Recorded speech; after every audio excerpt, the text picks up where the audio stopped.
Hello दोस्तों, आज मैं आपको क्लास इंटर के लिए जो तीसरा अलंकार है पर्सोनिफिकेशन यानी कि मानवीकरण, इसमें मैं आज आपको इसका डेफिनेशन और एग्जाम्पल बताऊंगा, जिसको आप पहचान कर या याद करके आराम से समझ सकते हैं कि ये कौन सा अलंकार है। और अगर एग्ज़ाम में अलंकार की डेफिनेशन लिखने के लिए आती है, पर्सोनिफिकेशन की डेफिनेशन लिखने के लिए आती है, तो आप आराम से इसको लिख सकते हैं। और कभी कभी अगर डेफिनेशन लिखने के नहीं आती, एग्जाम्पल दिया है, तो आप उसको समझ के पढ़ के समझ सकते हैं कि कौन सा अलंकार है, कौन सा अलंकार का नाम है। तो दोस्तों, जो पर्सोनिफिकेशन मानवीकरण अलंकार होता है, उसको हम पहचान कर भी समझ सकते हैं। जैसे कि इसकी जो डेफिनेशन है, जो मैं लिखा रहा हूँ, definition in personification lifeless object and abstract idea a thought of as living being. मतलब इन पर्सोनिफिकेशन मानवीकरण अलंकार में जब किसी आदर्श वस्तु या विचार को व्यक्ति के समान सजीव मान लेते हैं।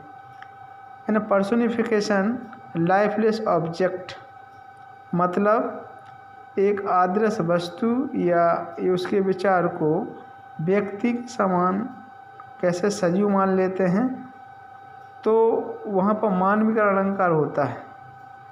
जैसे experience is the best teacher, experience एक अच्छा टीचर है। तो ये एक्सपीरियंस क्या होता है? एक आदर्श वस्तु होती है जिसे हम देख नहीं सकते, है ना। एक्सपीरियंस मतलब होता है अनुभव। तो इसको एक्सपीरियंस को पढ़कर हम समझ सकते हैं कि मानवीकरण अलंकार है। दूसरा दिया है anxiety is sitting on her face. Anxiety मतलब होता है चिंता, चिंता उसके चेहरे पर बैठे हुए। तो जो एंग्जाइटी लिखा हुआ है, चिंता लिखा हुआ है, ये कोई चीज़ दिखाई ना देने वाली वस्तु है। तो इसको पहचान कर, इसको देखकर हम पहचान सकते हैं कि ये मतलब मानवीकरण अलंकार है। अगला है अपोस्ट्रोफ संबोधन। संबोधन, इसकी डेफिनेशन है in apostrophe we address a dead person और सम लाइफलेस थिंग्स। जो संबोधन अलंकार है, अपोस्ट्रोफ अलंकार है, इसमें क्या होता है कि इसमें किसी निजी वस्तु या उसके विचारों को किसी मृत प्राणी के जीवित अदृश्य या उपस्थित मानकर संबोधन किया जाता है। माने इसमें किसी व्यक्ति या लाइफलेस व्यक्ति को या उसके विचारों को सजीव मानकर, लाइफलेस पर्सन, थिंग्स और abstract idea as living being, माने एक अदृश्य वस्तु या उसके विचारों को सजीव मानकर मतलब वर्णन किया जाता है।